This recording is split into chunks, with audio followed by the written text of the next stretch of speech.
So let's talk about the different roles that a person can have in a SORA GRC. Roles determine what capabilities a person will have within an organizational unit. As we've discussed, a user can have multiple roles within any single OU, and they may have roles in multiple OUs. This table outlines the abilities of the various roles, and the capabilities are fairly specific to each role. So, for example, the organizational unit head does not include all of the capabilities of other roles that may seem to be lower level.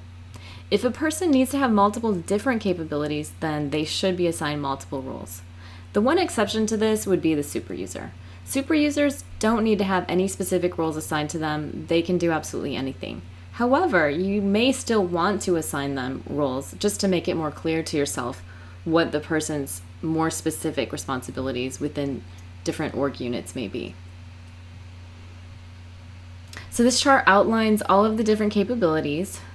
The most important role, apart from a super user, would probably be the assessment manager role. Within their own OU, assessment managers can launch surveys, assign other users permissions within their own org unit, and they can even create certain types of assessments. Assessment managers also have the ability to delegate questions to other users. IT staff can, generally speaking, do a lot of different things that assessment managers can do. However, they also are typically going to be doing extra work with respect to inventory. So they can edit sheets, which if you watch some of the separate videos about inventory, you'll learn more about that.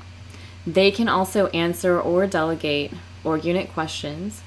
Both IT staff and assessment managers can also actually add new users to a SORA through the process of delegation.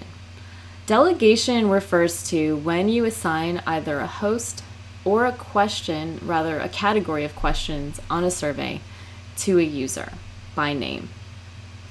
If you have LDAP integration set up correctly, and if people search is enabled, then the assessment manager or IT staff or super user could enter in the name of a person as a delegate, and if it can look up that person successfully, it can actually add them as a new user to a SORA GRC.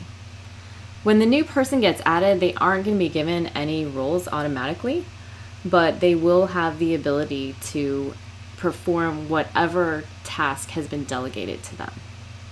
The auditor role basically has read-only access to everything within their specific org units. The vendor requester role can work with vendor assessments for just their org unit, so they can view, create, and launch vendor assessments for their org unit. They also can view completed vendor assessments that have been shared from other org units. And the organizational unit head, which is up there at the top, they have a subset of abilities of the assessment manager or the user role. However, they also have the ability to sign off surveys for organizational type assessments.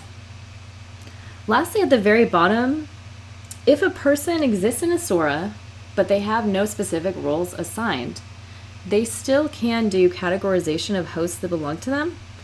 And of course, they can also answer any questions that have been specifically delegated to them.